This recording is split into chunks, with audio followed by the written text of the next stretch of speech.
এই নদী দূষণকে পরিবেশ দূষণকে যদি আমরা দূর করতে না পারি তাহলে খাদ্য সংকট খাদ্য নিরাপত্তা থেকেই যাবে। বাংলাদেশ নদী বাঁচাও আন্দোলন সহ প্রায় 30টি পরিবেশবাদী সংগঠনের সমন্বয়ে যে জোট আমরা গত 2012 সাল থেকে আন্দোলন শুরু করি, তার প্রেক্ষিতে এই নদীগুলোকে রক্ষা করার জন্য জাতীয় নদী রক্ষা কমিশন গঠিত হয় 2014 সালে। পরবর্তীতে আমরা আজকে যে প্রাঙ্গণে দাঁড়িয়ে আছি, এই মহামান্য হাইকোর্ট নদীগুলোকে জীবন্ত সত্তা হিসেবে ঘোষণা দিয়েছে। যে নদী যে পরিবেশ আমাদেরকে রক্ষা করে, আমাদের জীবন জীবিকার উৎস যে নদীগুলো যে পরিবেশ, সেইটাকে বাঁচানোর জন্য আজকে আমরা আন্দোলন করছি। যদি এই দেশই না বাঁচে তাহলে কিসের রাজনীতি করবেন? 18 কোটি মানুষ, আপনারা কি জানেন যে প্রায় 5 কোটি মানুষ অসুস্থ, নানাভাবে অসুস্থ। একটা অসুস্থ জাতিকে নিয়ে আপনি কিভাবে আগাবেন? আমরা খাদ্য নিরাপত্তার কথা বলি, আমরা খাদ্য নিরাপত্তার সংকটটা কোথায় সেটা বলি না কেন? সেই সংকট তো লুকিয়ে আছে নদী দূষণে। এই নদী দূষণকে পরিবেশ দূষণকে যদি আমরা দূর করতে না পারি তাহলে খাদ্য সংকট খাদ্য নিরাপত্তা থেকেই যাবে। আর খাদ্য নিরাপত্তা সংকট যদি থেকে যায়, একটা অসুস্থ প্রজন্ম হিসেবে থাকবে।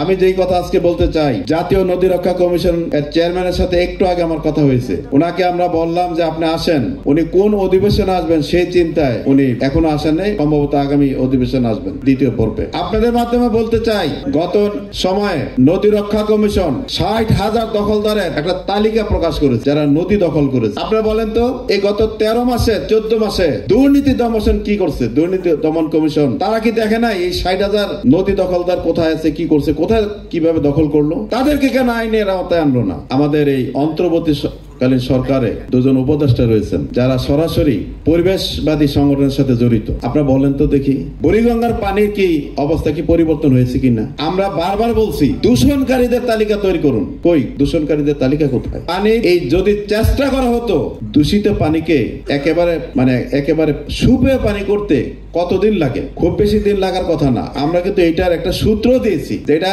আমরা যদি এই কাজটা আগামী জানুয়ারিতে শুরু করি, জানুয়ারি ফেব্রুয়ারি মার্চ, আপনারা জানেন শুষ্ক মৌসুম, এই 3 মাস পানিকে একেবারে সুপেয় পানি রাখা সম্ভব এবং দুর্গন্ধ মুক্ত রাখা সম্ভব। আমরা সেই ফর্মুলা কিন্তু আগে আমরা দিয়েছি সরকারকে। আমরা আমাদের যারা প্রশাসনিক দায়িত্বে ছিলেন, নদী রক্ষা আমাদের নদীর অভিভাবক তাদেরকে আমরা দিয়েছি, কিন্তু কোথায়? তো আজকে সবশেষ যে কথাটা বলতে চাই সেটা হলো, আমরা বিগত দিনেও আমরা বিভিন্ন রাজনৈতিক দলের নেতৃবৃন্দের কাছে আমরা আমাদের 17 দফা দিয়েছি এবং সবচেয়ে বড় কথা যে মহামান্য হাইকোর্ট তার রায়ও কিন্তু একটা 17 দফা একটা নির্দেশনা দিয়েছে। কাকতালীয় ভাবে এটা মিলে গেছে।